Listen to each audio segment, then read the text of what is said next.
Hi everyone, Empress Justice here. If you'd like to check out daily readings, you can check them out on Twitter. I haven't uploaded them onto Instagram and Facebook yet, but I will do.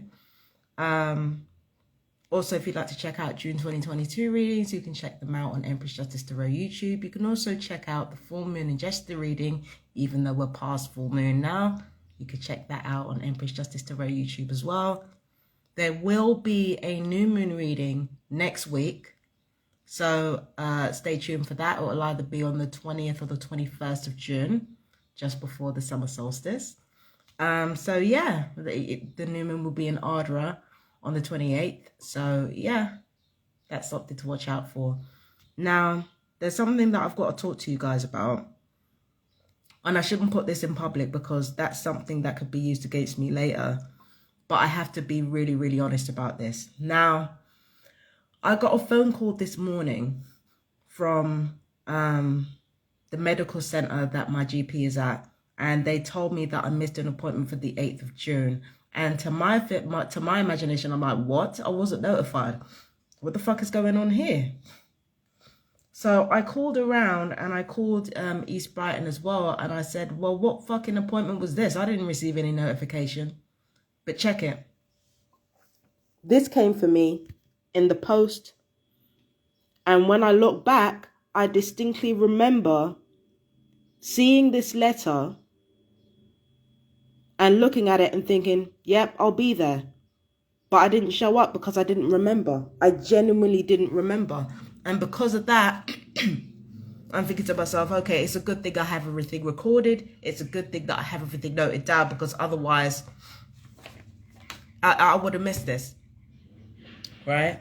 But this is exactly what happens when your memory is affected by stress. Not only the stress of being harassed all this time, but also weapons being fired here and here and here, all of which affects your memory. This is exactly what I'm talking about when I say mental health can easily be synthesized. Because if you're being remotely attacked in your cerebellum, which is one of the parts of the brain that controls memory, apart from the hippocampus and the prefrontal cortex, if you're getting hit in specific parts of the brain to affect your memory and cognitive functioning, and then on top of that, you're being harassed and stalked and lied about and gaslit and all that, street theory and all that type of shit. The PTSD, the borderline personality disorder, the stress, it breaks down the functioning of the brain. So that's another reason why the harassment is important, because it breaks down brain function. Now, Nils Meltzer already explained that over time, psychological torture can actually damage the nervous system. So that combined with the remote electronic torture, I mean, yeah, that's basically what you get. You get like memory loss, you get all types of shit. And the idea is that you're left without capacity. So the idea is that you're left incapable to look after yourself. Now, I'm going to say something that's really close to my heart. And my siblings are not going to appreciate that I'm putting this out there. But I think not to put this out there is a disservice to the person that I'm about to speak about. This has happened to my mum as well. Now, my mum already had sickle cell. But in her 30s and 40s, she was like me. She was able to talk. She was very articulate. She was driving. She was raising 3 kids at the time. It was me and my very young siblings. And, she had everything. All her cognitive, she still has it. Even though she can't walk and talk, she still got this. Do you understand? She can still understand what you're saying. Her memory is crazy because she can remember certain things that I don't remember, right?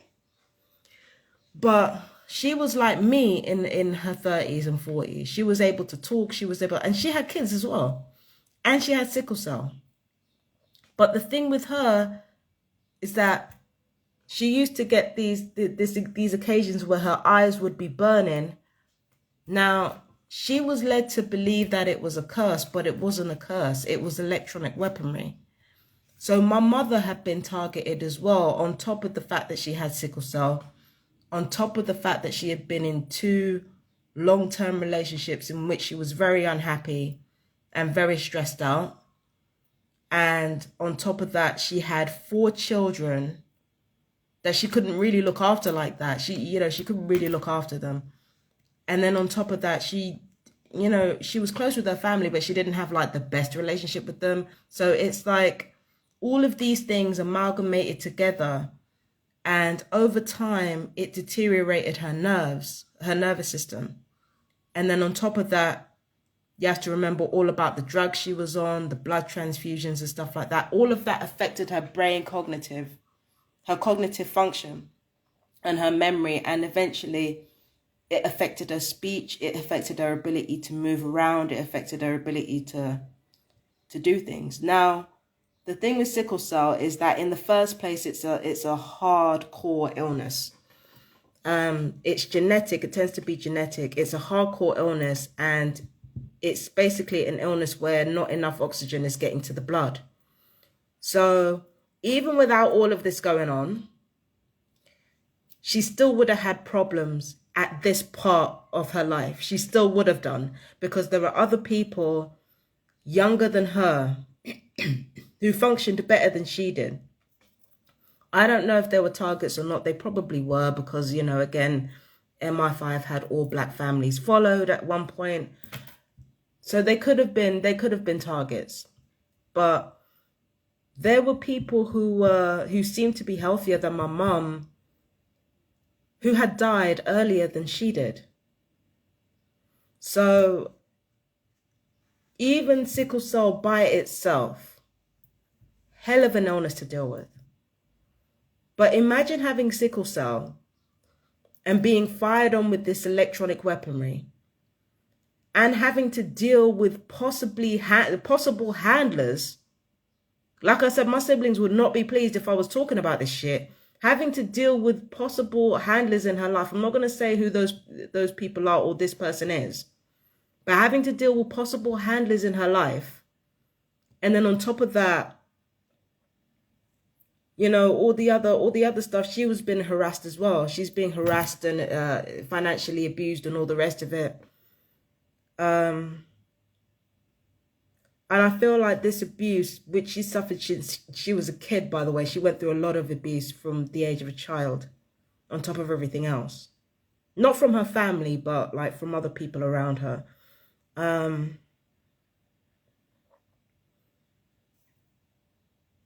It's kind of little wonder why she's at where she's at now. That's what a lifetime of abuse does to you.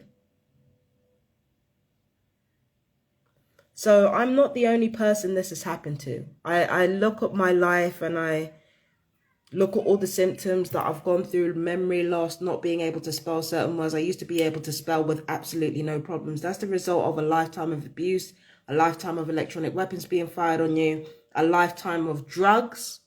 Because remember, I haven't just overdosed, I've also been medicated. So a lifetime of drugs, that contributes to your nerves being damaged. And then on top of that, you got abuse in your family life. But quite frankly, I wouldn't be surprised if the abuse in my family life wasn't down to the targeting as well. So everything that I'm going through right now, my mum's going through, and my ex is not going to agree with me saying this. Like, basically, this is me out in his business, even though it's got nothing to do with me. My ex is going through the same thing. He thinks he isn't. My ex has been going through the same thing, having his nerves killed off by medical abuse, gaslighting, electronic torture, all the rest of it. He's going through it as well. He just doesn't acknowledge it. I don't know why he doesn't. But he's going through it too. My mum is going through it. My ex is going through it. And now I'm recognizing all those same traits in me.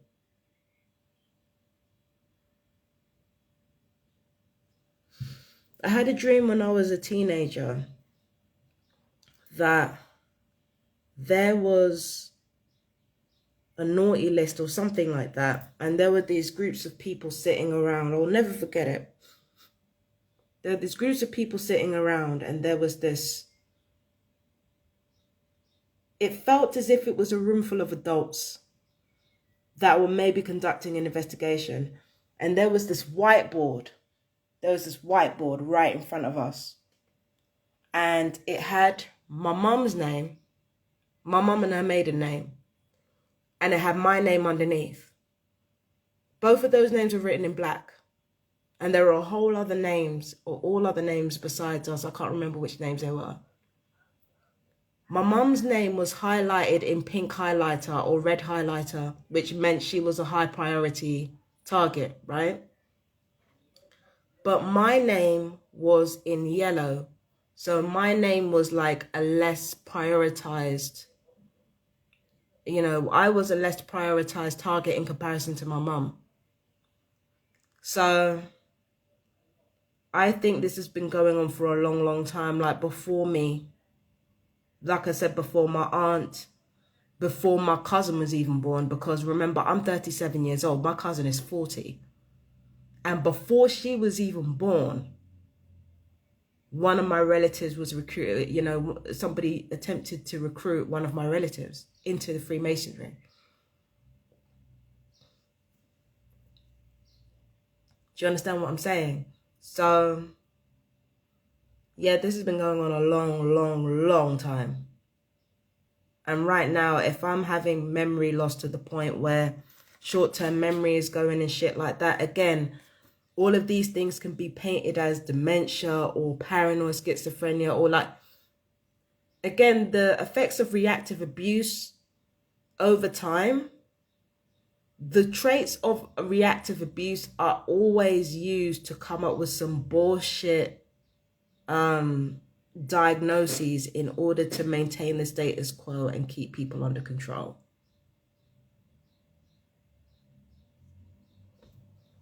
So, yeah, this has been going on a long time. I'll be damned if it hasn't been. And now I'm getting memory loss in my fucking 30s, almost 40. I shouldn't be getting memory loss like that at this age. Even with my shitty diet. I shouldn't be getting memory loss like this at this fucking age. I don't have the health problems that my mum had. So why am I getting memory loss at this age? Like short-term memory loss at this fucking age? 37 to 40? You're taking a piss. It's the torture. It's the torture. So anyway, I got another appointment on the 22nd. Specifically to do cognitive behavioral therapy. And it's just for me to have somebody to talk to, really. It's not going to stop the gang stalking, and they're not going to try and stop. They're not going to stop trying to change my mind about it. I find it difficult to tell, like who's the more deluded one. The one who's talking about gang stalking and has actual evidence and actual, you know, anecdotal evidence and circumstantial evidence and evidence behind it. Like, who's the more deluded person? The one who has evidence behind what she's saying, or the people saying that she's deluded for like 10 plus years and still ain't had no evidence of that delusion yet? I mean, I'm just saying.